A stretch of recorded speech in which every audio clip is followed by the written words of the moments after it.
Good morning and welcome back to Withrow Urban Homestead. Today it's time for a cosmic purple carrot update and hopefully a harvest.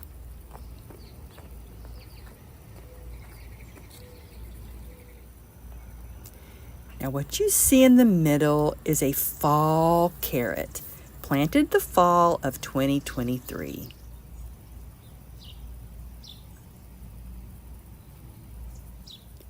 And over here, this is our first sowing mid-April.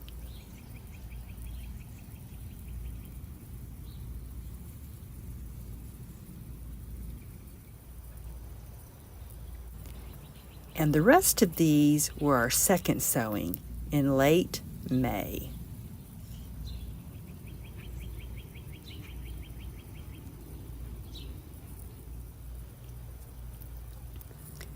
Now the fall carrot I left through the winter, and now it's going to seed. But it's falling over, so it's time to give it some support.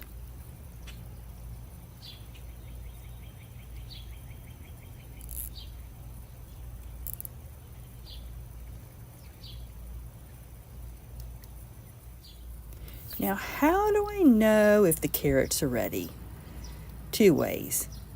Days to maturity, and for cosmic purple, it's about 70 days. And today is the 71st day, so that's time. And second, move the soil and look at the top of the carrot. This variety tends to be 1 inch in diameter.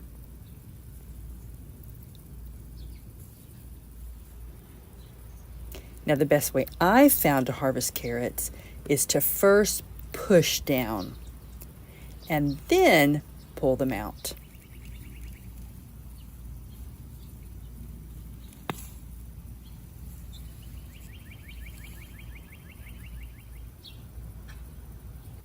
Now cosmic purple carrots tend to be 6 to 7 inches long, so this is full size. Now let's see how many more we can harvest.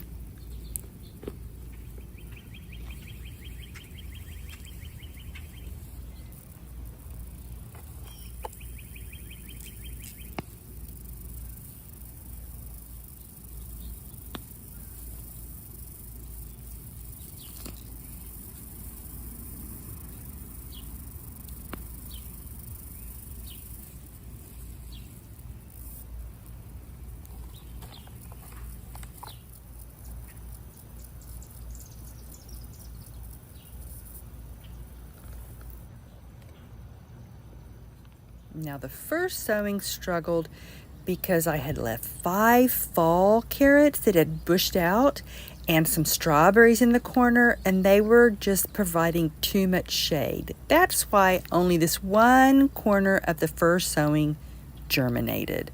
I removed all those plants, and it's given the second sowing room to grow.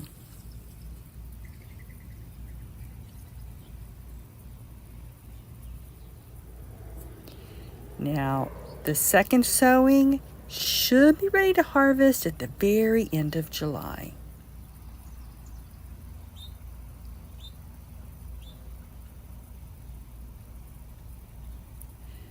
Both the first and second sowing were planted in rows that were 6 inches apart. And the first sowing, I spaced the seeds 3 inches apart, but in the second sowing, May was such a busy month, I simply sprinkled seeds along the row and went back later and thinned. I thinned them 1 to 3 inches apart. So they are growing closer together, meaning they might be smaller in diameter. We'll see.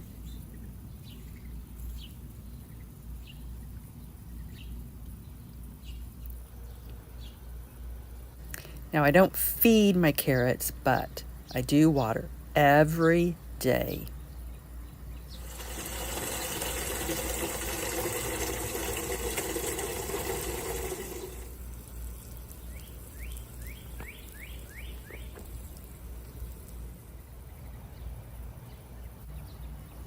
Now while the netting's off, let's take the opportunity to weed.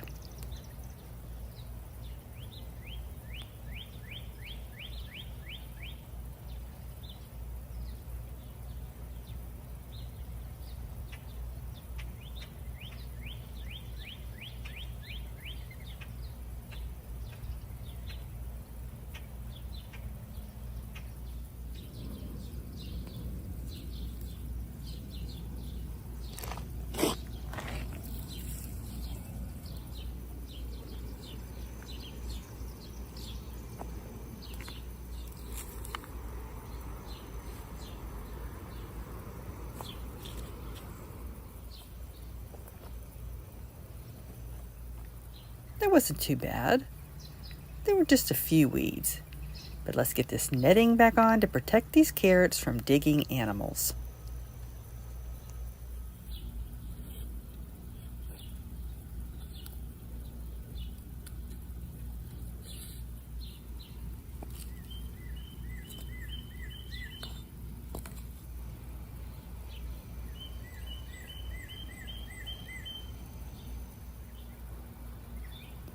Now this month, July, we're going to sow again for fall carrots.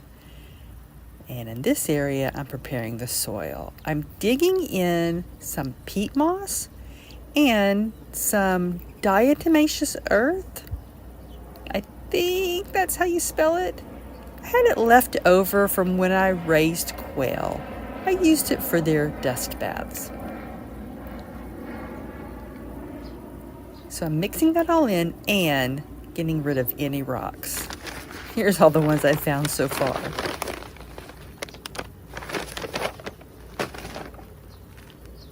It's still a work in progress, and you want loose soil 9 inches deep.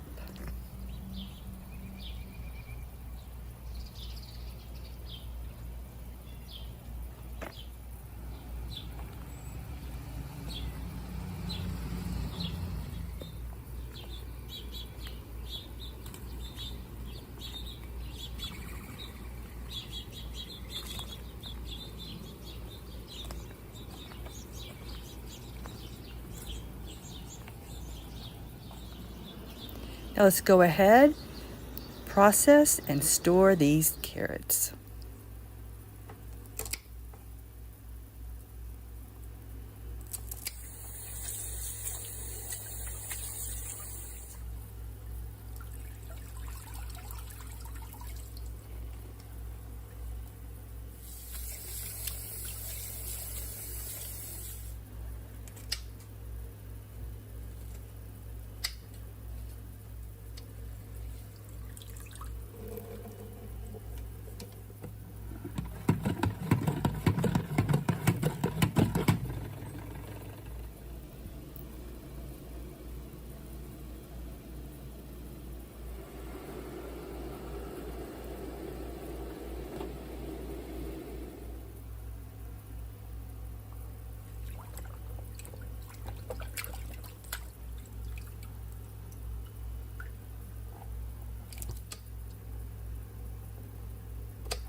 Good morning and welcome back to Withrow Urban Homestead.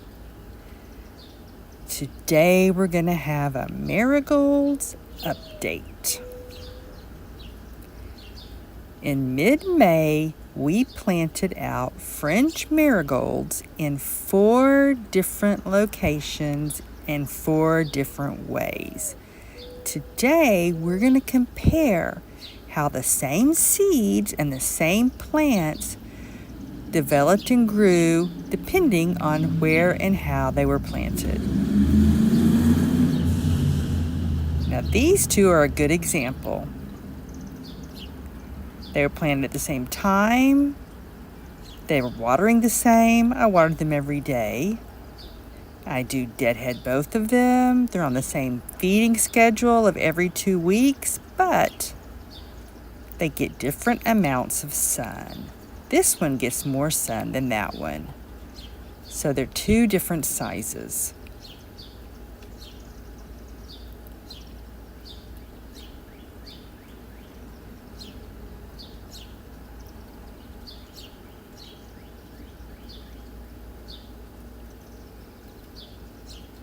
And so this one also has less flowers.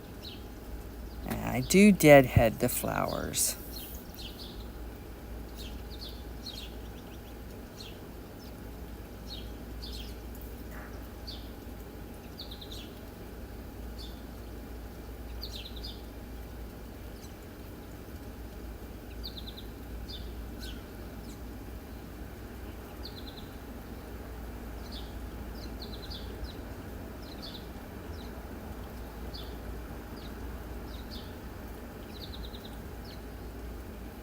Now these plants are loving it here along the side of the house between the row houses. And they do get limited sun, only 2 hours a day, but they're still doing great. I also deadhead these every day. I water them every day, and these I feed once a month.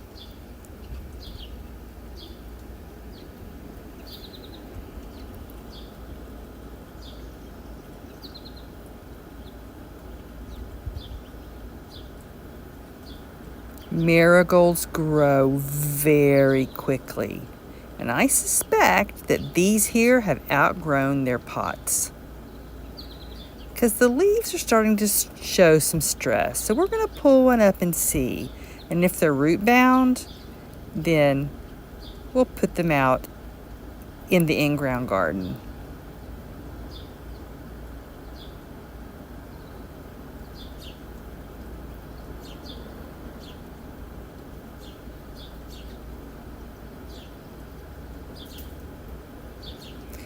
Yes.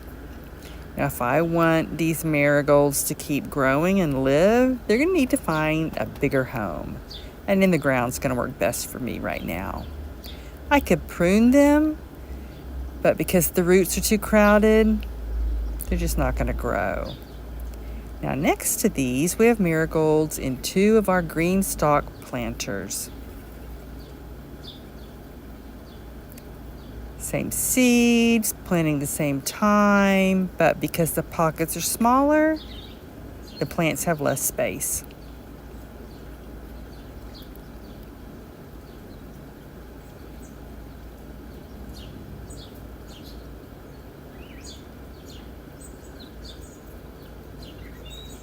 Of course, the top ones are doing best. They get the most sun. And the second tier, they're doing well too. But the bottom 2 tiers, they don't have any flowers on them, and they're stressed out. Now every day I do turn this a quarter of a turn, so they're getting less sun, and they're more spindly, and they have less flowers.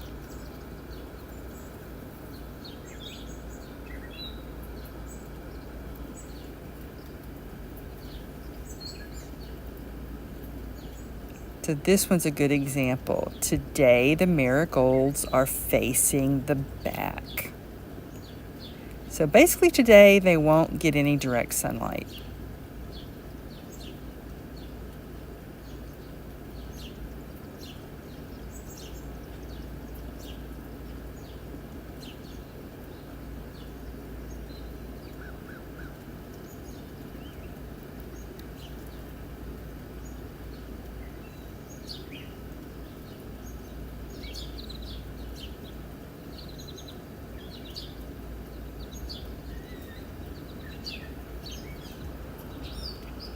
The marigolds in the front are doing fantastic.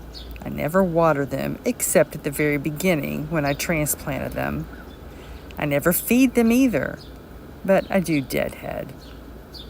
In the very beginning, nesting, I think it was starlings, just kept plucking them clean of leaves over and over again, and one actually died.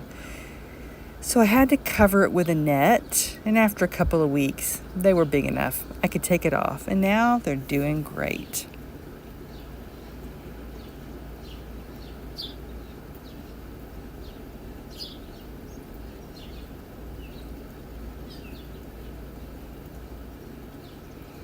I'm not sure why this one has gotten so tall. I need to prune it back. It does have flowers in the middle, but you just can't see them.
Good morning and welcome back to Withrow Urban Homestead. Today it's time for a Madagascar periwinkle update. In mid-May, I planted them out several different ways in several locations.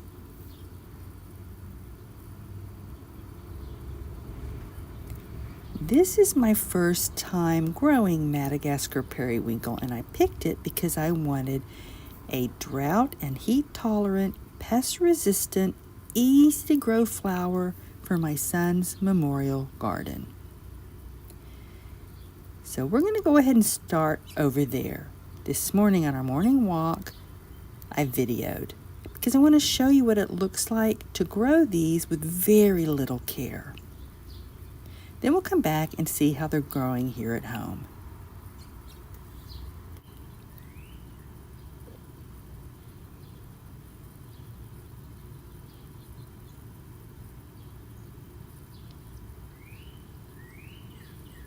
Now I wanted to show you an example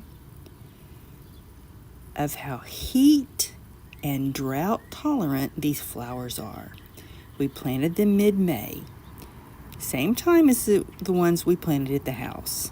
Now, it did rain, and that took care of watering them in for me, and then it turned cold, and they struggled. May was a cold month, but then when the warm weather hit, they started growing and flowering, and you can see how well they've done. I haven't come to water or feed them. This is really, really poor soil and very shallow. This soil is full of tree roots from an old tree that used to be here. But still, they're doing well, and I think they look good.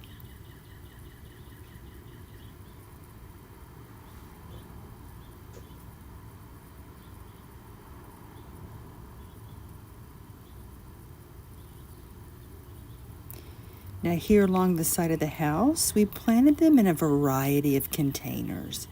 Some made of clay, which dry out quickly, and some made of plastic, which hold in water. Some containers are bigger like these, and some are tiny. Now this is a good example. If you give them more soil, they're going to grow bigger and better and have more flowers. Now I do water these if they dry out, but the ones in the plastic don't need watering every day. but I do feed them once a month.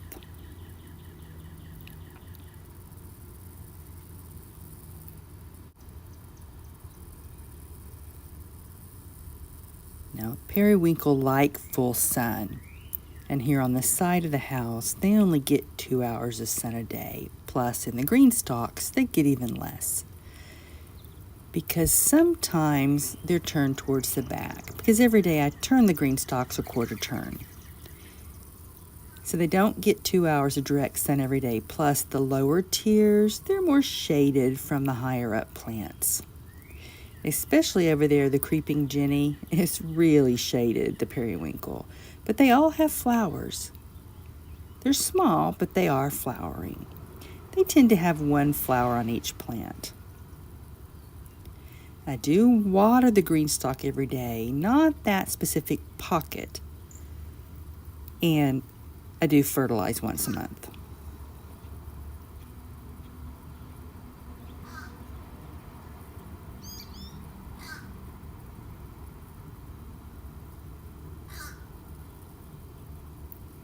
Now in this area, they get the 2 hours of sunlight a day. And that seems to be enough to make them bloom. Now you notice the smaller pots, the plants are smaller and have less flowers. And the bigger pots, the plants are larger and have more flowers.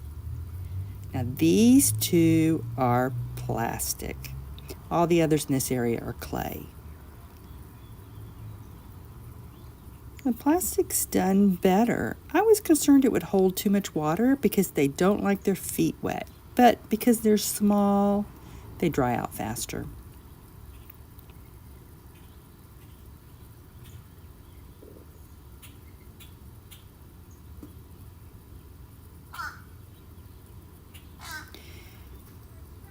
There's a few things I haven't yet mentioned. I like that they deadhead themselves. I don't have to remove old flowers. Look, right here. Here's a good example. The flowers just fall off themselves.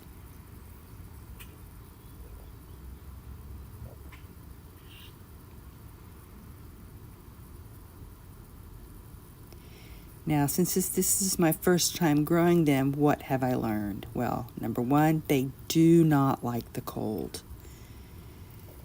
Mid-May, I planted them the same time as my peppers and tomatoes, but we were still having nights in the 50s, and the periwinkle do not like that.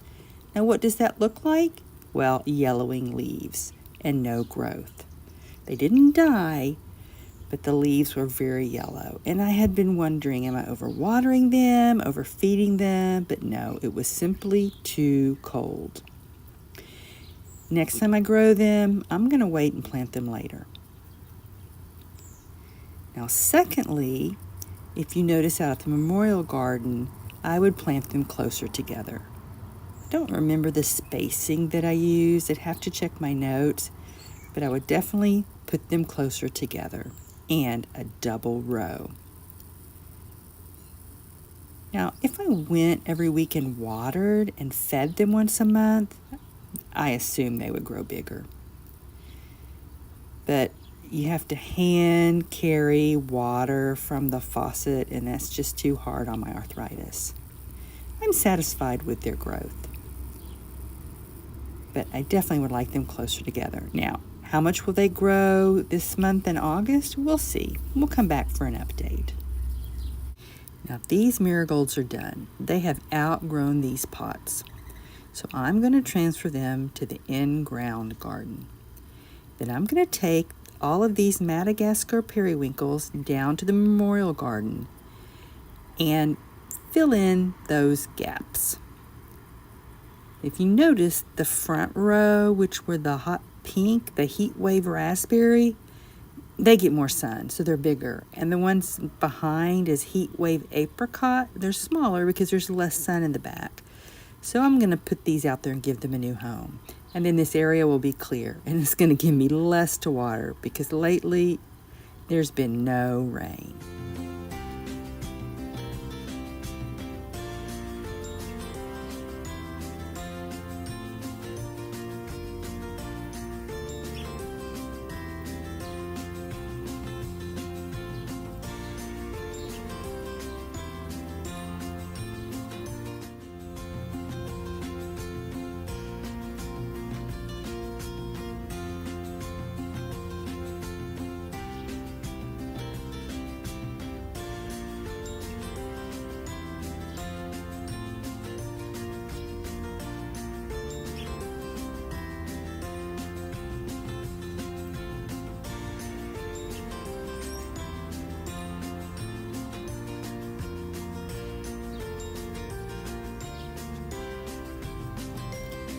Good morning and welcome back to Withrow Urban Homestead.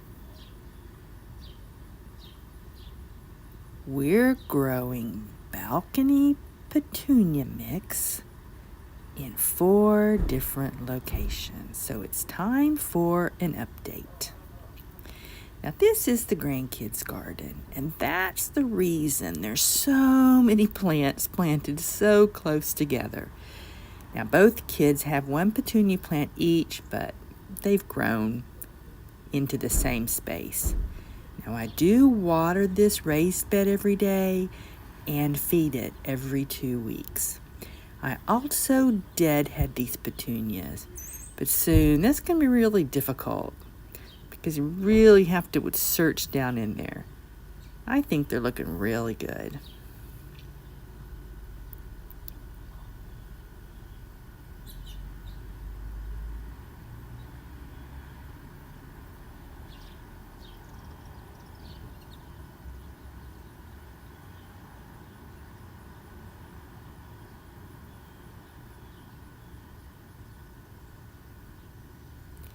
Now both summer greenstalk planters have the balcony petunias planted in them. This area gets limited sun, only 2 hours a day, and that's the reason they're reaching up for the sun and growing more spindly. I also water these every day, and I feed them once a month. I also try to deadhead them every day. Now you want to deadhead more than just the petals at the top of the flower. You want to get the base where the seeds grow. Let me show you.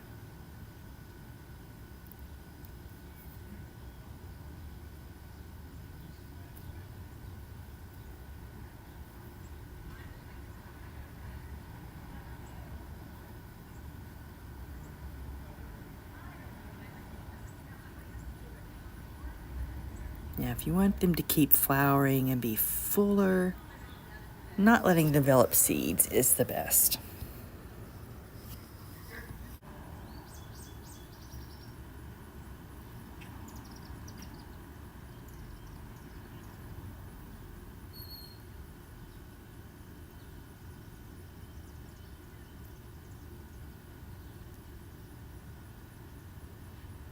Now originally these 2 pots were planted on the ground, but they got so big you couldn't walk through here, so I had to put them up high.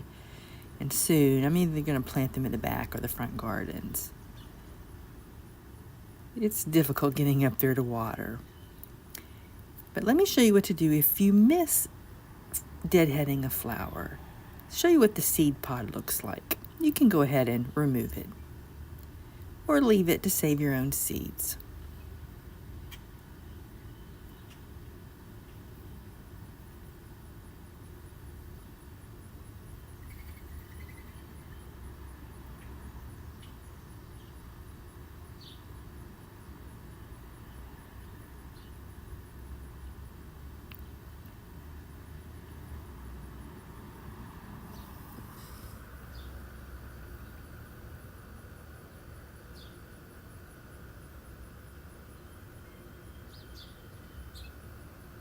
Now these are an old heirloom variety, and I've been saving my own petunia seeds for many years. All these petunias were grown from my own seeds.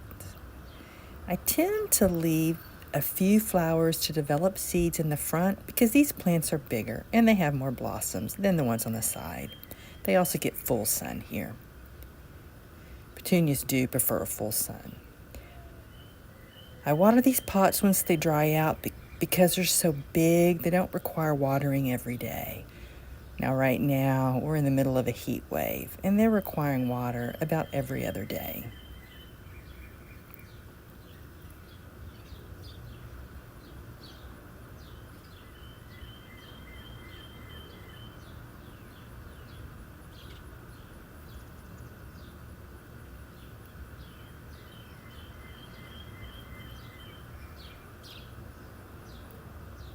Now they're at their peak of the blossoms, and pretty soon it would help to prune them back.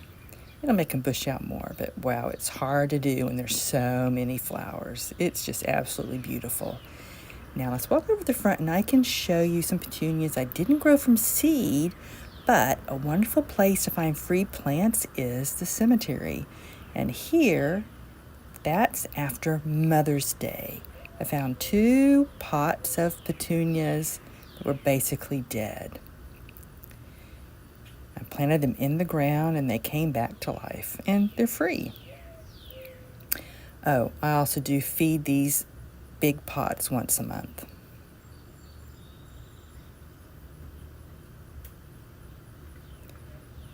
Now, I did water them in May when I planted them out. I watered until they developed leaves and new flowers. But after that, I haven't watered these. I've just let nature take care of it. And it's not rained for a month, but they're still doing well. Now, it does have mulch, but I also don't feed these. I try to deadhead them, but there's so many blossoms, it's easy to miss some. And they were free.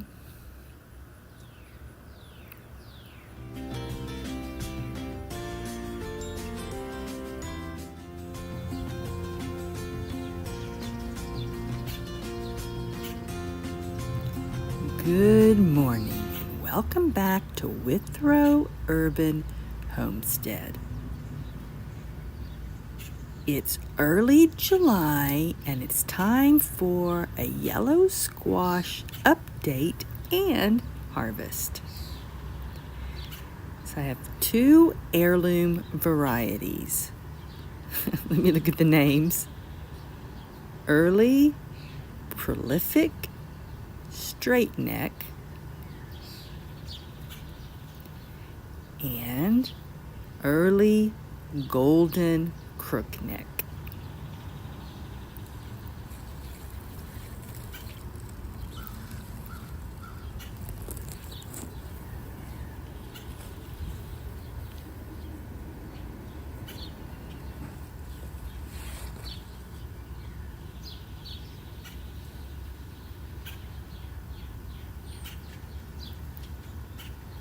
We planted these out mid-May, and we only planted 3 because I grow in a very small space.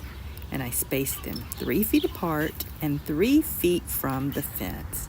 But see how much they've grown and filled in this area? They're already 5 feet wide and long each. Now, May was a cool, rainy month.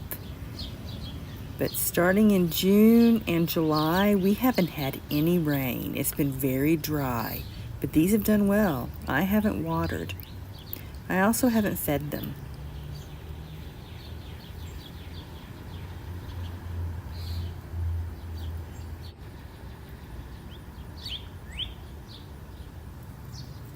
Now, there are 2 different kinds of flower on a squash plant, a male and a female.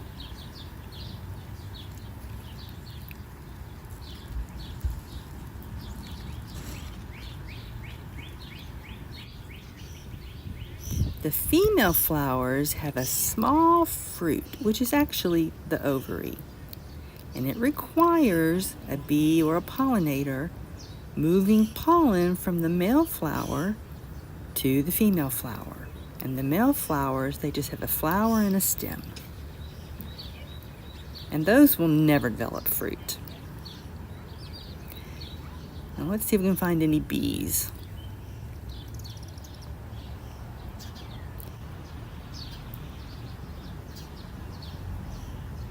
If the male pollen doesn't mix with the female pollen, then you're not going to get any fruit. And there might be a couple of reasons for that.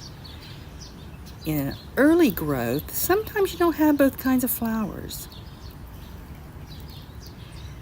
I need to double check this, but I think the male flowers develop first. And also, it might just be too hot. Squash does not like to set fruit in temperatures consistently above 90. Now, May was cool, but June hit with a heat wave, so the fruit did not develop. But when we got back into the 80s, we got a bumper amount of squash. I tend to harvest every other day, and I've already harvested 4 gallons.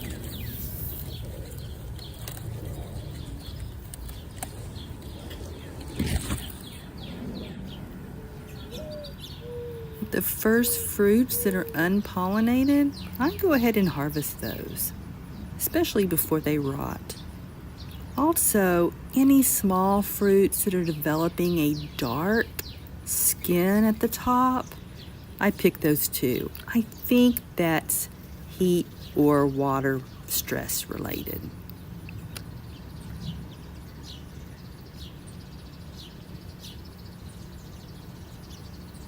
Like this one.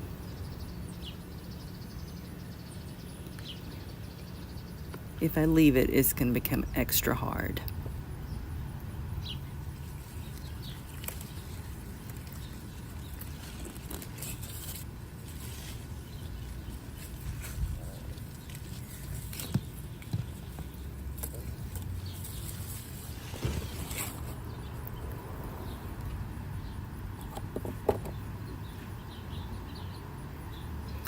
It's gotten really hot again.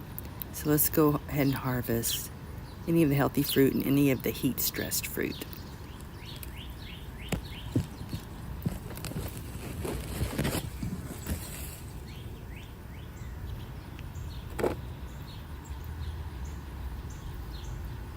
Now, squash blossoms are edible.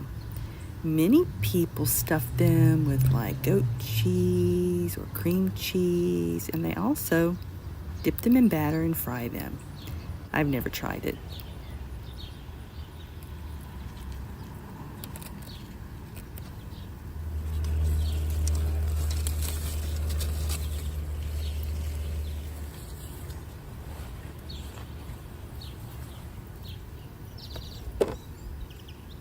Yesterday, I made a big harvest, and it was from last week's fruit, and I missed that one. It's really too big. It's going to have lots of seeds inside, and the skin's going to be really tough. But I can use this for zucchini bread.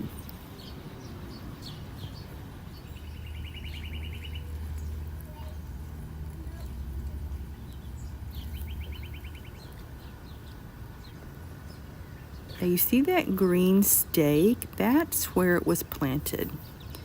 And it's vined out pretty far, even though it's a bush variety.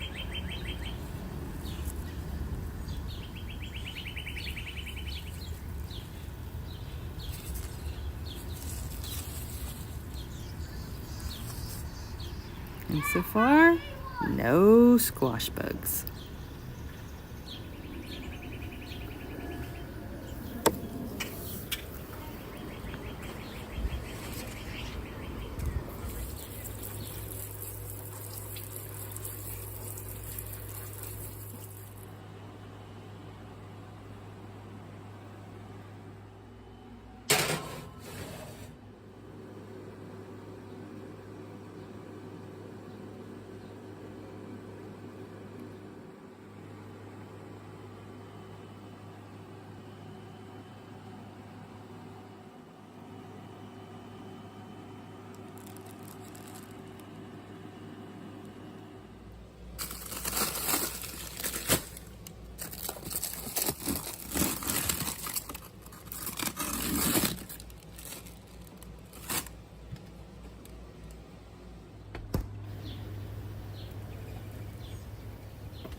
Good morning and welcome back to Withrow Urban Homestead. It's time for a July garden tour.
Good morning and welcome back to Withrow Urban Homestead. It's July 12th and it's time for a lemon cucumber update and harvest.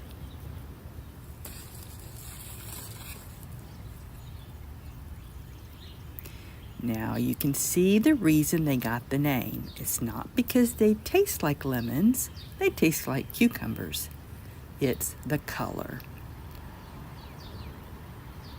The skin is also non-bitter. And this is about the average size. They're a small cucumber.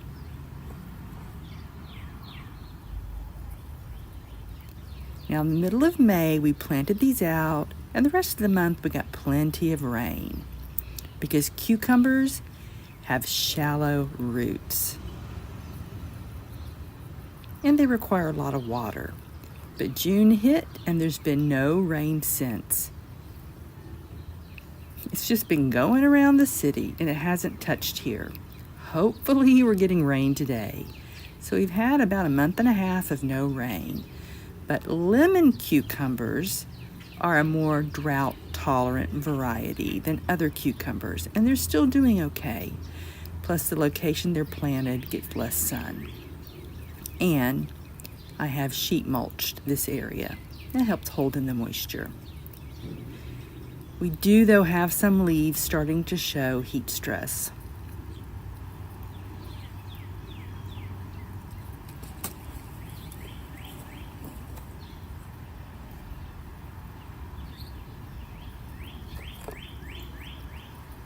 Like all cucumbers, they love to climb.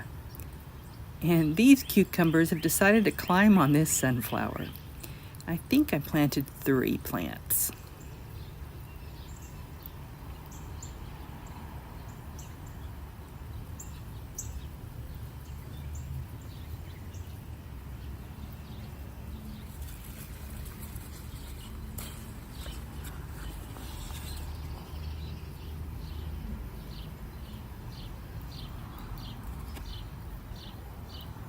Now you can harvest them green. You don't have to wait until they turn yellow. Dale eats them in salads and he prefers them small because they're less seeds. Now I left a lot of them on the plants to turn yellow so I could show you what color they become on the video. But normally I don't wait till they turn yellow. Now we have lots of blooms, but we're in the middle of a heat wave. And cucumbers in general stop setting fruit when temperatures are consistently above 90. So if your cucumbers aren't producing fruit, wait until the temperatures get back in the 80s and maybe they'll start making fruit again. Now it's in the 80s today, so we're going to see what happens.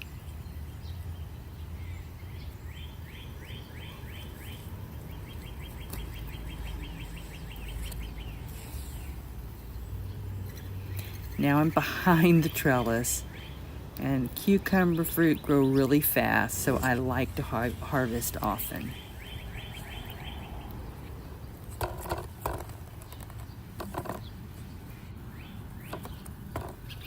I also like to harvest them green to guarantee that the skin is still soft and I don't have to peel them. Now, this is bigger than I prefer to harvest, but there aren't any small ones. You can see that the recent fruit hasn't set because it's been near 100 degrees 5 days straight. So let's open this up and look at the inside.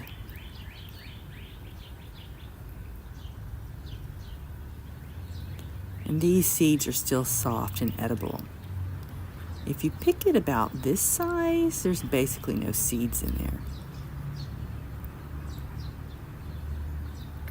Now, if you wait till it's fully yellow, you're going to want to scoop out the seeds and you're going to want to peel it.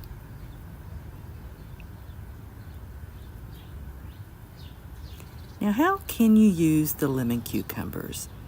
Well, they'd be good for bread and butter pickles, or chopped into relish. Eating fresh, like in salads, that's how my husband Dale eats the cucumbers. And you could make the Greek yogurt sauce.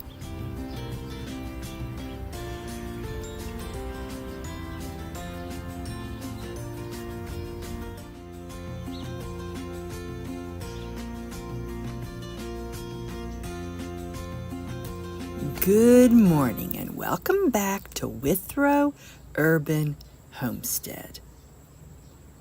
Today is July 13th and it's time to prune back the basil because it's starting to flower and that'll make it bitter.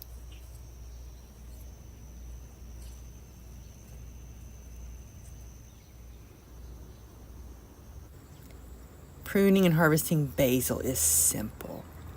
You could pick the individual leaves or cut the whole stem. Just make sure to leave at least a third of the plant.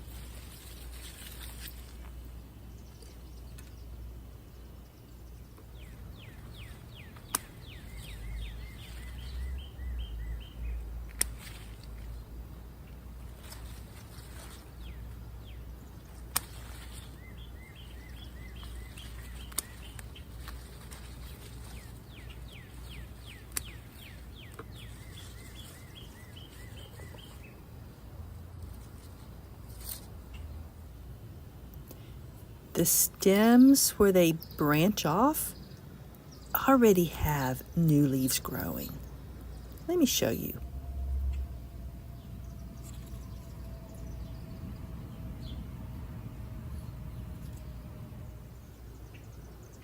And those will grow back, no problem.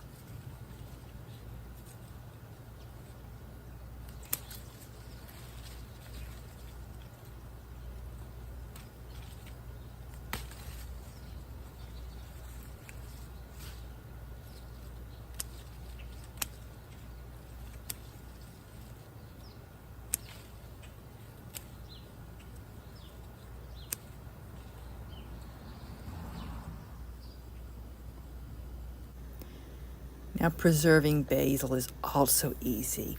I bring it in the house and if it's really clean, I just go ahead and dry it, even without washing. If I'm not comfortable with that, I will rinse it gently in some water and then spin it dry like salad and hang it.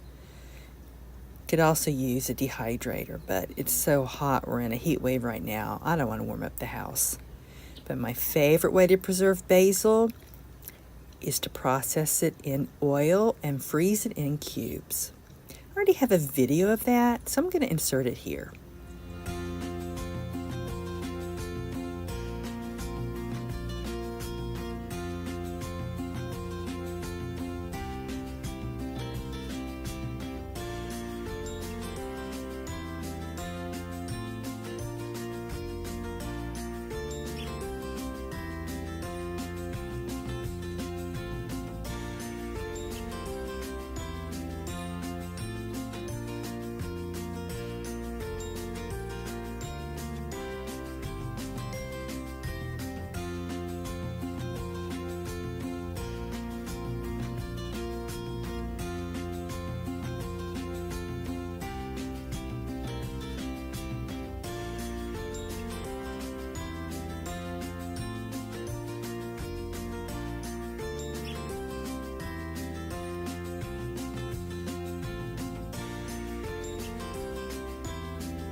Good morning and welcome back to Withrow Urban Homestead.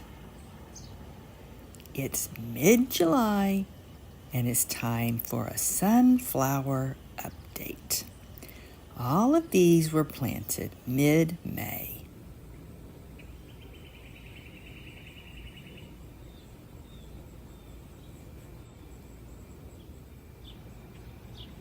I've been using my own saved seeds for many years, and when the first flower's petals start to shrivel, I'll enclose it in a paper bag to protect it from the birds and the squirrels.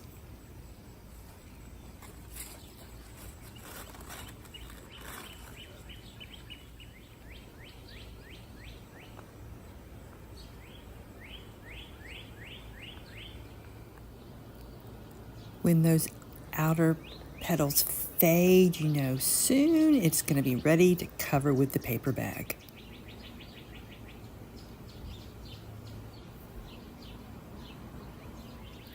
Then when you can brush off those flower parts that cover the seeds, you know it's ready to cover.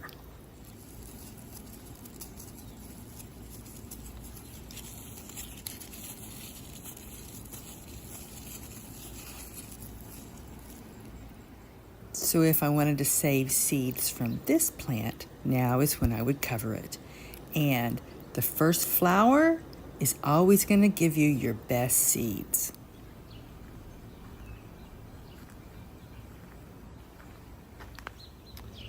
Now this flower, I covered the first flower and I've already harvested it because it was flopping over. And that means it's ready to cut and leave it to dry the rest of the way in the house. But what you do risk is having less flowers after that. This is a good example.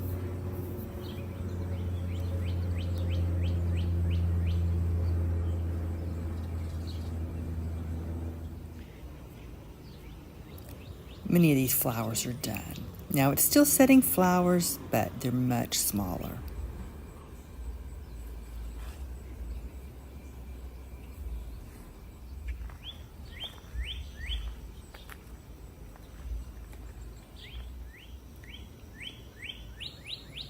And through the years, the colors have mixed and made some interesting, beautiful flowers.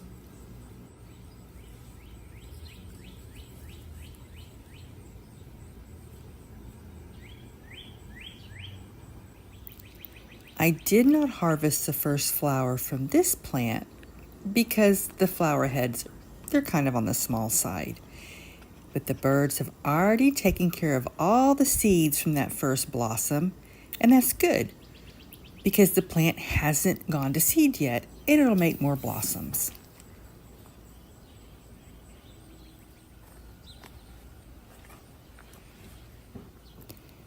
Goldfinch are loving these sunflowers, and it is the big reason that I grow them. You can see where it's plucked out the seeds.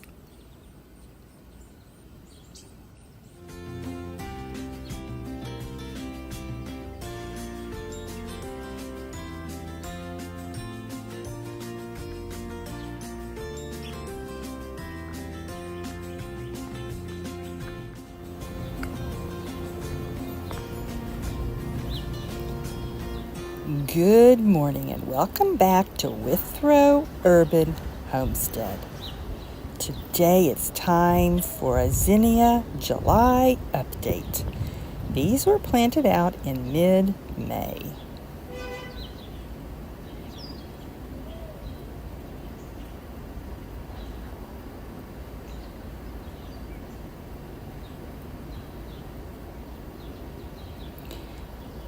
The goldfinch is one reason I grow zinnias.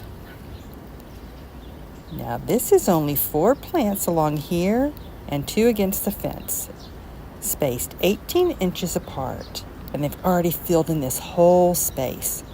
I'm estimating each plant is about 36 inches wide and deep. And I didn't prune out the middles.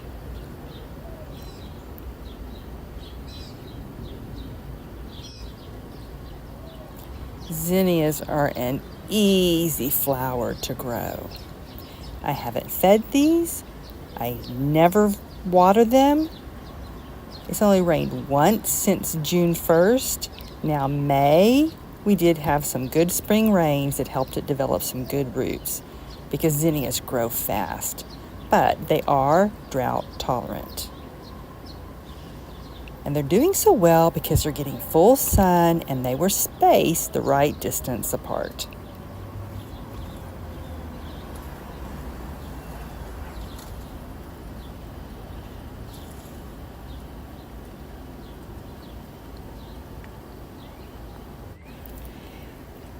Zinnia branches that touch the ground, they'll actually root.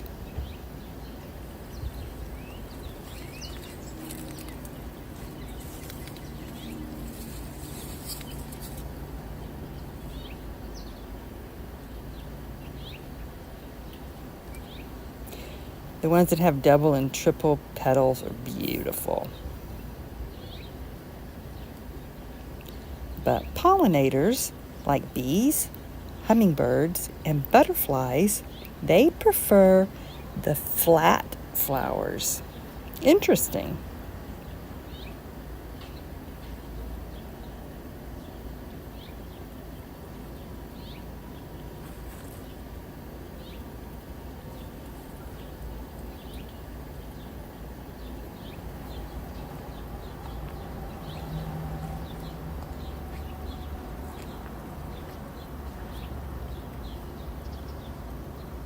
Now before you harvest zinnias, wiggle the stems, and if they wiggle too much, don't harvest them because once you put them in a vase, they'll flop over.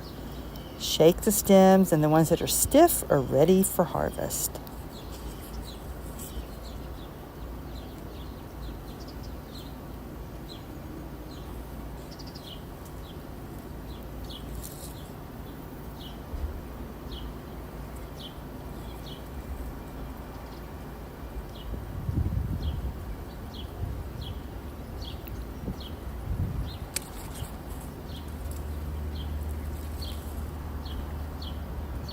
So you want to follow the stem down to where some new flowers are branching off to the sides and cut it in between.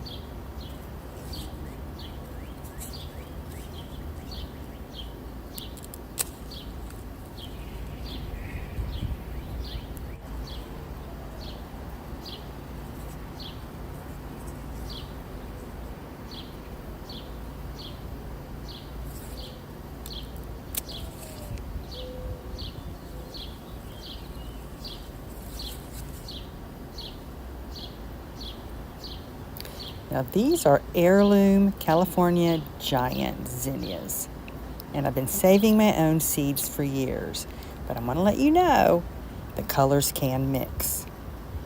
So the yellow seeds that you harvest might make yellow flowers next year, but they might make pink. And this year I didn't get any yellow blossoms, a few purple, one orange, but mostly pink. It seems that pink is the dominant genetics. So if you want to make sure you have a specific color of zinnia, only grow that one color if you're going to save your seeds. I haven't yet started picking which blossoms I'm going to save. That's going to be much later.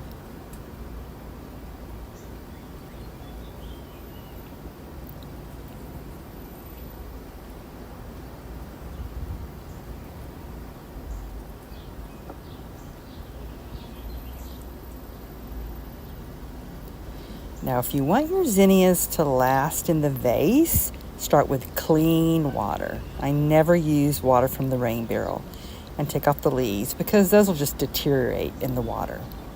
Then change the water frequently.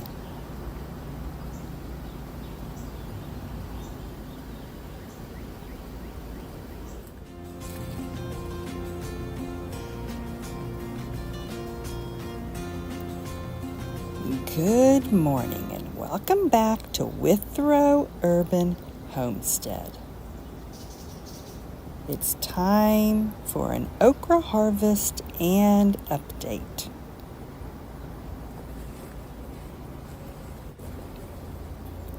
In July, my okra needs to be harvested every day.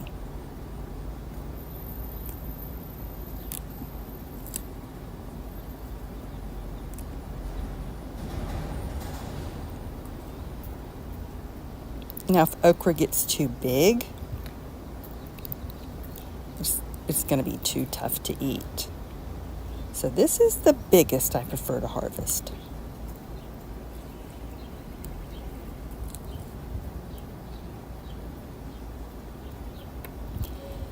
This one is the perfect size.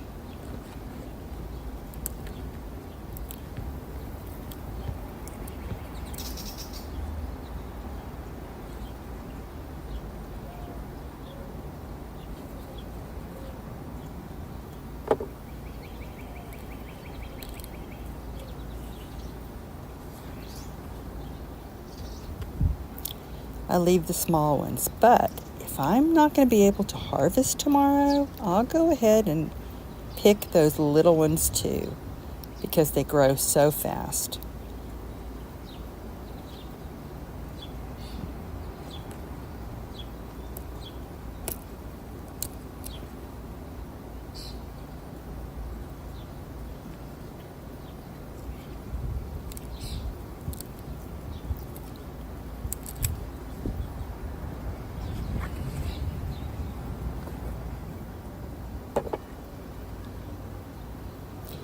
Really have to peek behind them because okra will fool you. You'll think you've got them all and you'll miss one, and the next day it'll be too big.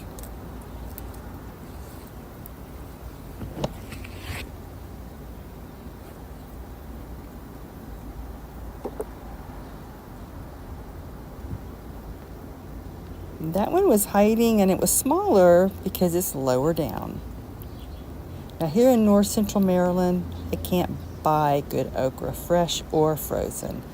I have to grow it myself, but the challenge is our cool nights. Okra doesn't like nighttime temperatures below 65 consistently, and really it's mainly towards the end of June before our nighttime temperatures are above that. So this year I decided I was going to start them indoors early in February. And in mid-May, when I planted them out, they were already 3 feet tall. I was concerned if that was going to stunt their growth, but no, they're doing really good. This is the best year, the biggest okra I've ever grown. It's really doing great. It's probably 5 feet tall. Now, my favorite way to eat okra is roasted with meat in an enamel roasting pan with a lid. And it's easy for me to preserve. I just freeze it whole. Now, if I'm going to make fried okra for Dale, I'll use fresh okra. I'll just slice it and fry it, and I won't even use any breading. So let's bring this in the house, wash it, and I'll show you how I cook it and preserve it.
Good morning and welcome back to Withrow Urban Homestead.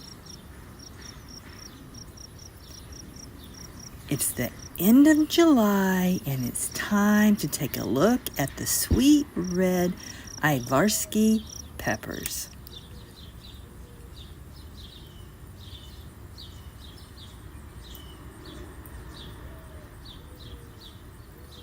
The plants are loaded with green peppers, and a few are starting to turn red. I am so excited.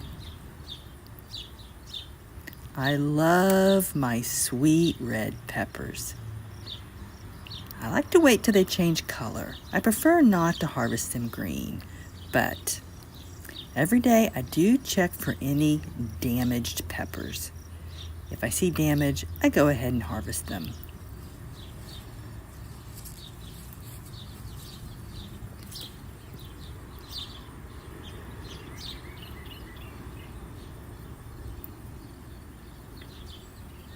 So this is the beginning of blossom end rot.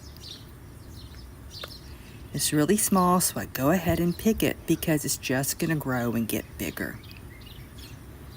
Let me show you one that I left to show you how the rot will spread, and there's no reason to leave it. Try to harvest it when the rot is really tiny.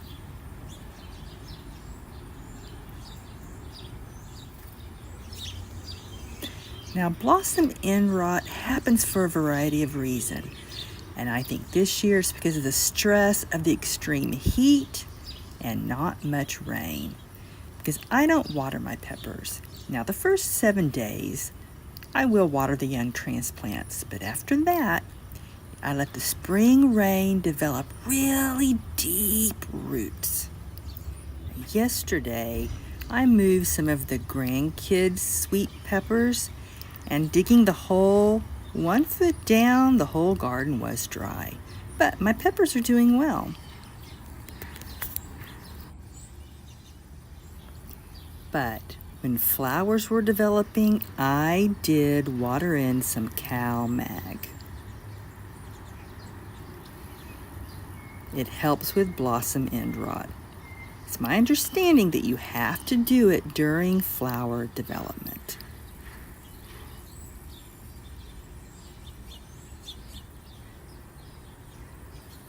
I don't feed my peppers, and the reason, this plant is a good example. Do you see how it's double the size of the others?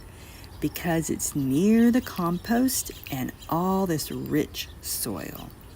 It makes for a big plant and lots of leaves, but it hasn't developed fruit yet. All of these are almost ready to change color, and this one is just now flowering.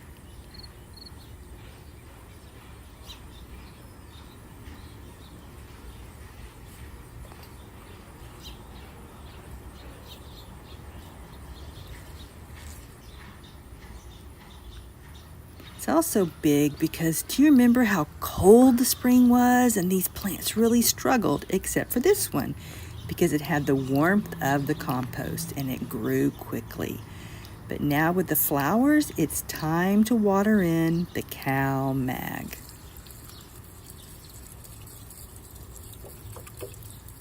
So I notice the rest of my plants are setting their second set of fruit. But there's just a few blossoms, and I want to wait to add cow mag when it's lots and lots of flowers. This week the temperature is going to soar again, and I'm concerned that these blossoms will be sterile because really hot weather can cause sterile flowers.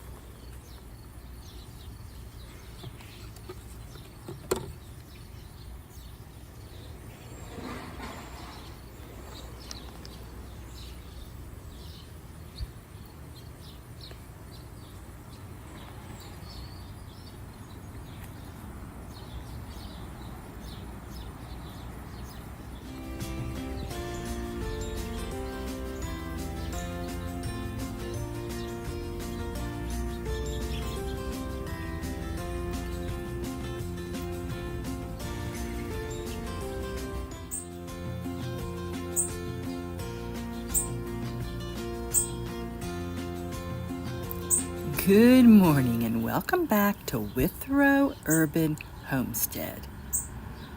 It is late July and it's time for a tomato update. And all along here are our heirloom Ace 55 bush determinate tomatoes.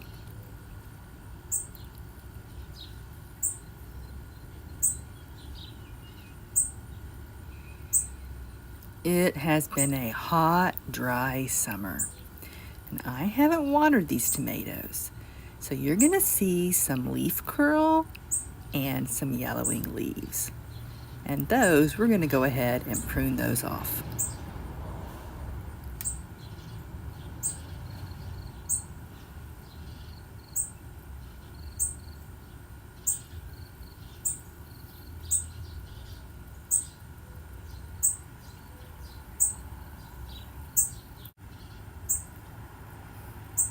Now you don't want to prune the suckers like you do on an indeterminate tomato.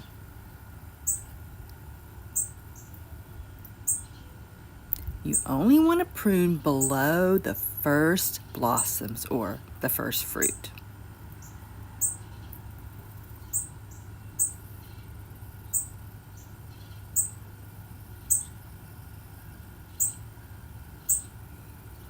Don't prune up here.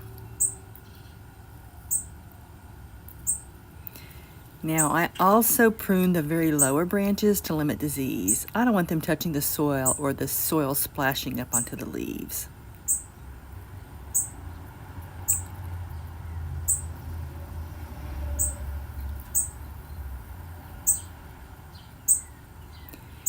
Any tomatoes that are changing color and starting to blush, I'm going to go ahead and harvest before the squirrels get them.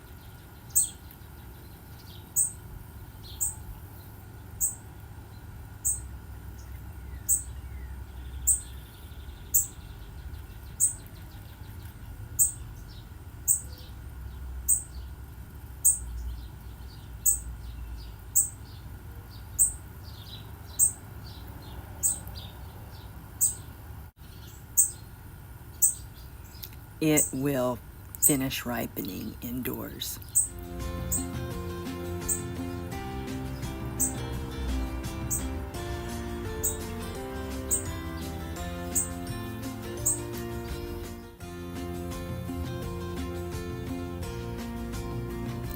Good morning and welcome back to Withrow Urban Homestead.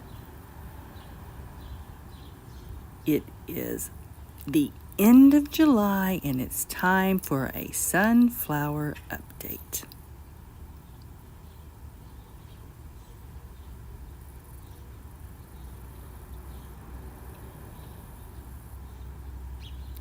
I just measured these and they're 12 feet tall. Wow.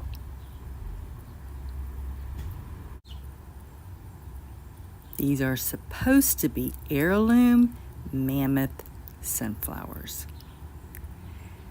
which develop one big head.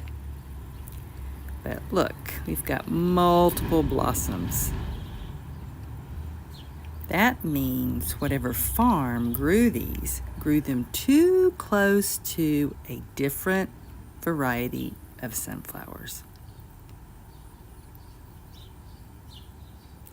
That's okay. That's been happening a lot since 2020. Seed companies, even reputable ones, were overwhelmed with orders and have been using new growers. Probably a small farm that grew for them, and the sunflowers got mixed with another variety. But I do have 2 big heads, and the rest are small, but they're still beautiful.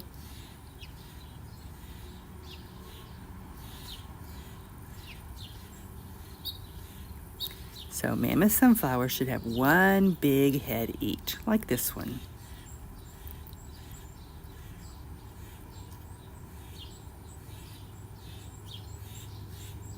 This one is 12 inches across.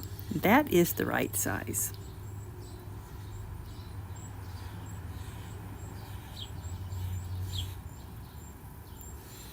This one is 10 inches. That's the right size too.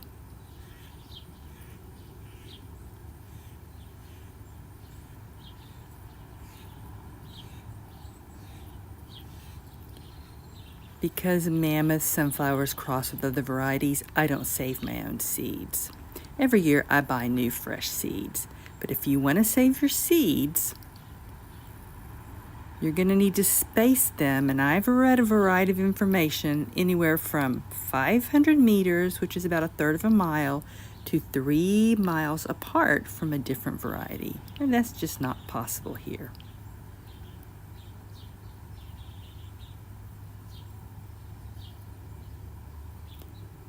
But if you have the space and you want to save the seeds, you're going to have to protect the head because birds and squirrels are just going to eat them up. But how do you know it's ready to cover? Like with a paper bag or mesh? Let me show you how you know.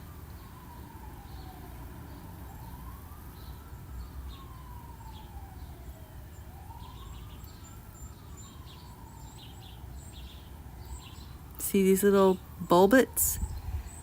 It means that these have already been pollinated, and it's time to cover with mesh or paper bag.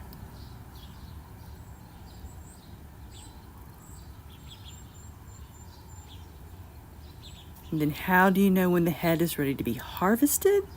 You're going to want to wait until the back of it turns brown. And this one's not ready.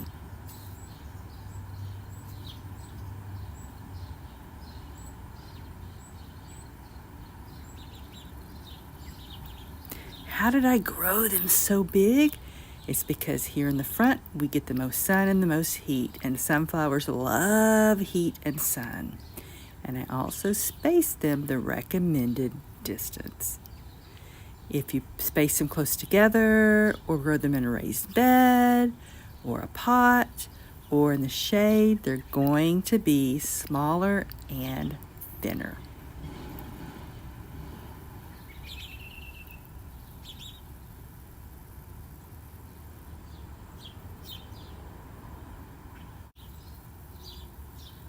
Now, what am I going to do with this 12-inch sunflower?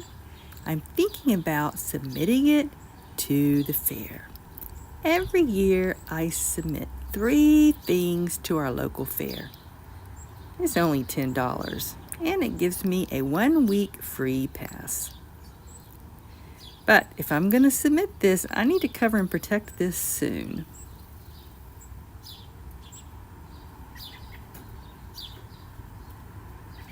They are ready. Now remember, plant your sunflowers where the heads are going to set where you can see them. They're going to set towards the morning sun. While they're growing, the heads are going to move and follow the sun all day. But at the end, they're going to set towards the morning sun.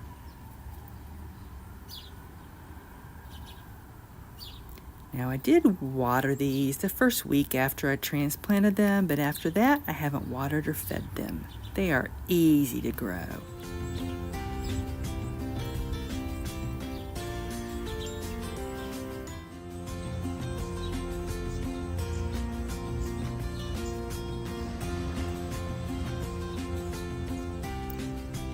Good morning and welcome back to Withrow Urban Homestead.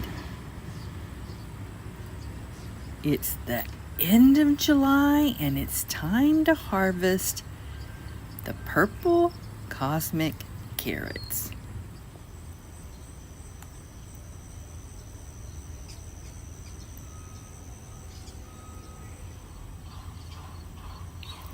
Now this is my second sowing, planted May 20th. And it has the netting to protect it from digging wildlife here in the heart of the city. But let's go ahead and get this off.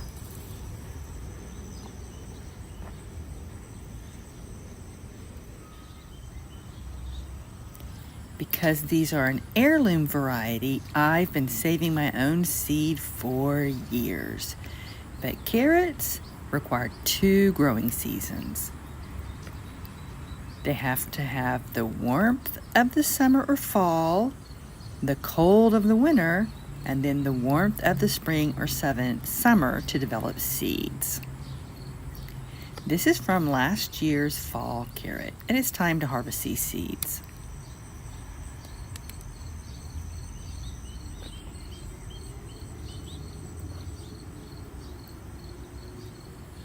This variety tends to be about 1 inch in diameter and 6 or 7 inches long.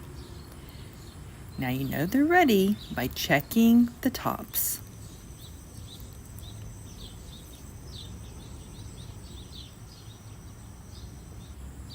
The best way to harvest carrots is to first push down, then pull them out.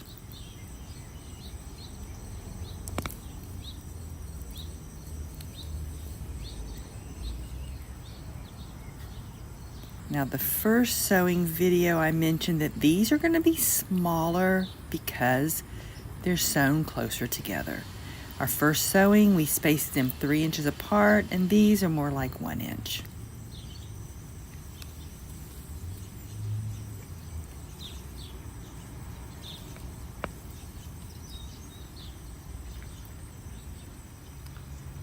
Ready or not, I'm going to harvest them all because it's time to sow the fall carrots. I had planned to put them over there. I actually prepared that soil, but I decided to plant the beets there. So the fall carrots are going to go in the same space.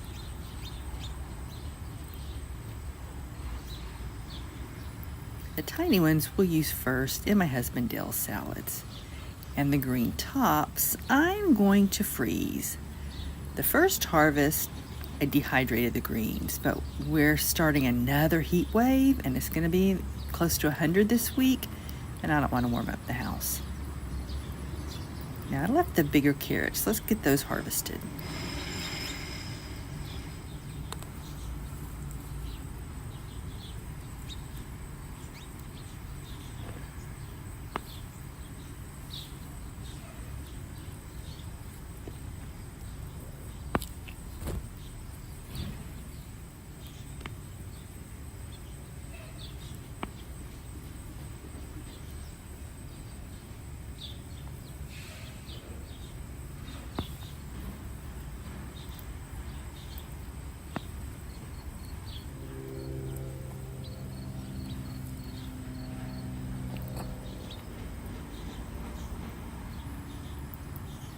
Now I add our carrot tops to our green powder, which is a variety of greens that I grow all year. But you can add carrot tops to soups, stews, or make pesto with it.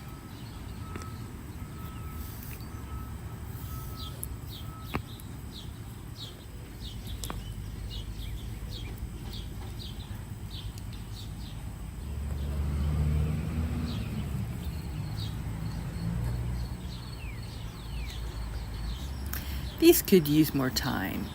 They would get larger, but I'm ready to plant the fall carrots. You can see it was raining last night.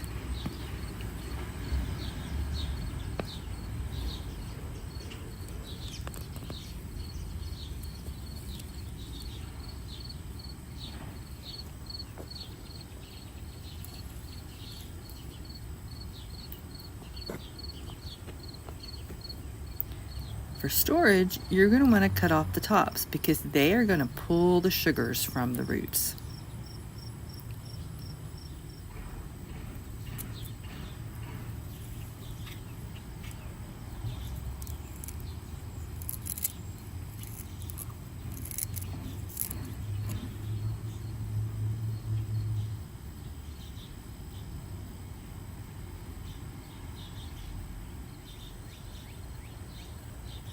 You're going to rinse them, but don't scrub them until you're ready to use them.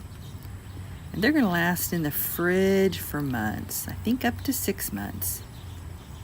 I tend to put a paper towel in a baggie and store them that way, and ever so often I change out the baggie.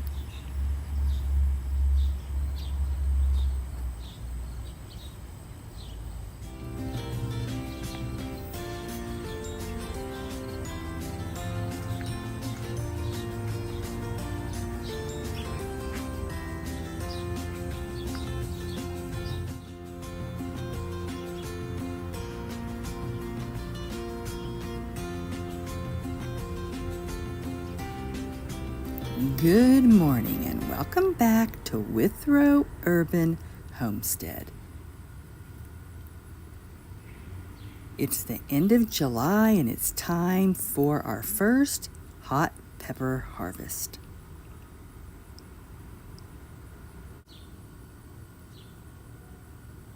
the hot peppers really struggled in the cold spring, but several heat waves have helped these two red cayenne peppers finally reach their proper height. They're about 2 feet tall.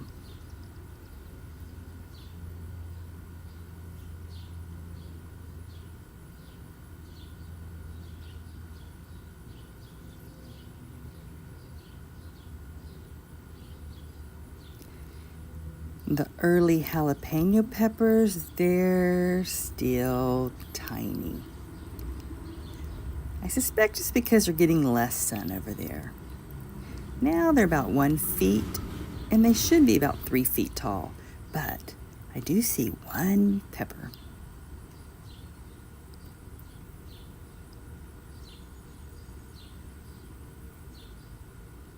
I was wrong. There's actually 6 fruit. I prefer them to turn red, so I'm just going to leave them for now. Now there's one cayenne in the middle that's really tiny. I think this plant next door to it is shading it out. We'll see what happens to it.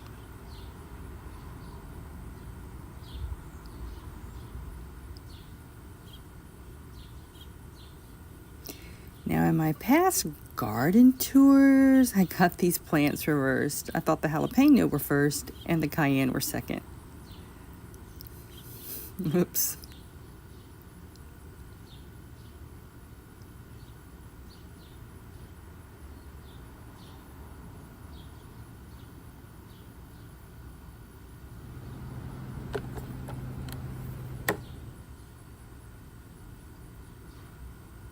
Now, the first 7 days after I transplanted these, I did water them, but I haven't watered them since. I take a low maintenance approach to my hot peppers. I also don't feed them, and they don't require cow mag because they don't suffer from blossom end rot since the peppers are so small and grow so fast.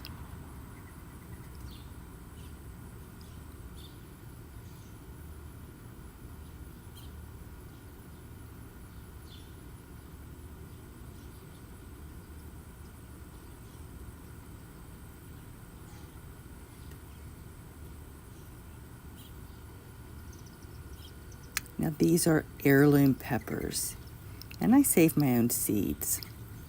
That's the reason I put my sweet peppers in the back and my spicy peppers in the front. But it is possible these spicy peppers can cross-pollinate. I'm curious if this plant is a cross between a jalapeno and a cayenne. I'm interested to see if it has a thicker wall. I don't mind if they cross. To me, hot peppers are hot peppers.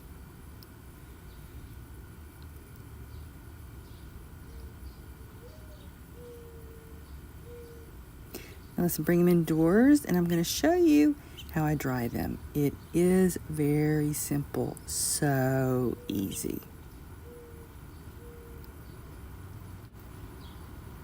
I simply snip them and let them air dry. Later, I'll grind them into a hot pepper powder.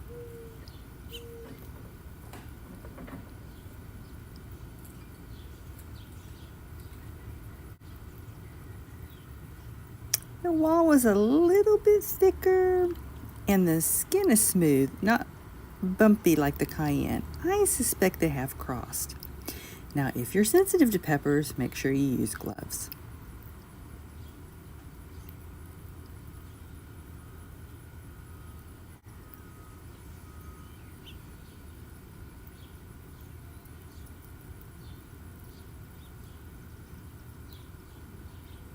Thank you for visiting Withrow Urban Homestead.